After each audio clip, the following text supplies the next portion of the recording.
Mr. Speaker, we have realized counties are losing a lot of water through the non-revenue water, Mr. Speaker, through leakages, stealing of water, no meters, and all that, Mr. Speaker. And if you look at it, like yesterday, we had the governor of Kirinyaga, and his county is losing 56% of all the water supplied to the county government of, to the county of Kirinyaga, Mr. Speaker. 56%. And when you ask them, they say the pipes are old, we don't have meters, the people are stealing water. Mr. Speaker, if we digitize, even have smart meters, Mr. Speaker, this can really help the service delivery if we digitize, Mr. Speaker. Mr. Speaker,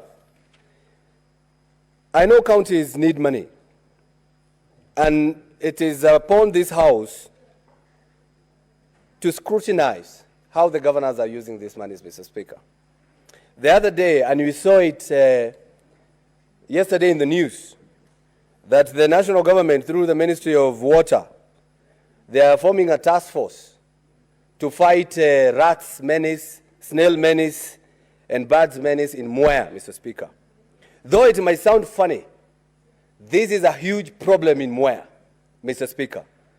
The people of Mwea are suffering because their rice is being eaten by the birds, called quelea birds, the snails, and of course the rats, Mr. Speaker.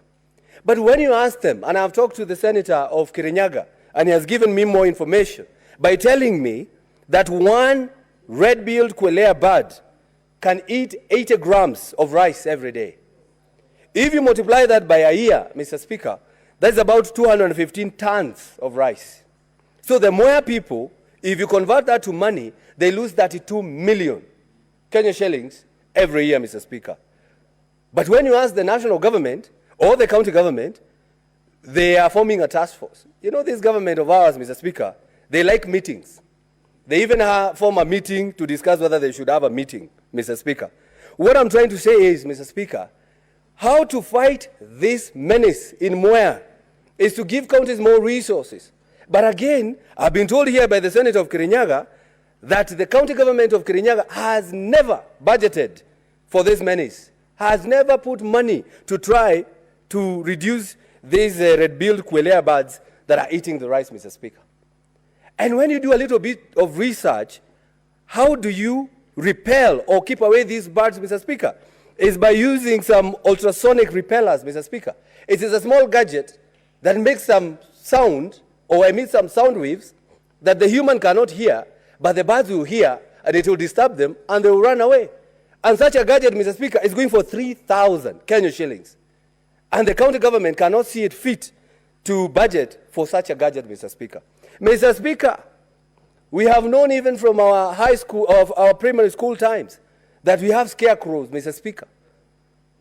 And I know maybe these birds and these rats, they are used to the scarecrow. But in this time of technology, the county government should at least even give them drones, Mr. Speaker.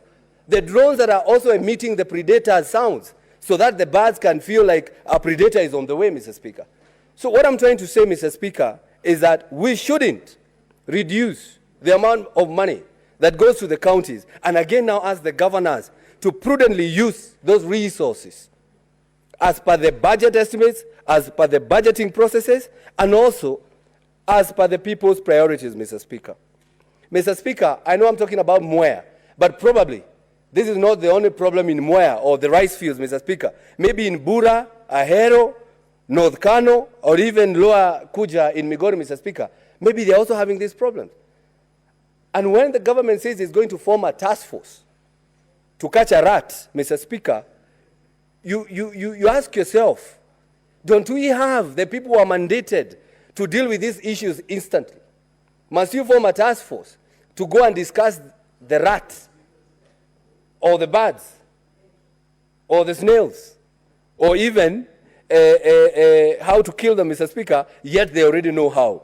All I'm trying to say is that money should be used well to the intended purposes, and I oppose this report, Mr. Speaker. We need to give counties more money so that we can be able, as a Senate, use our channels and committees to check on how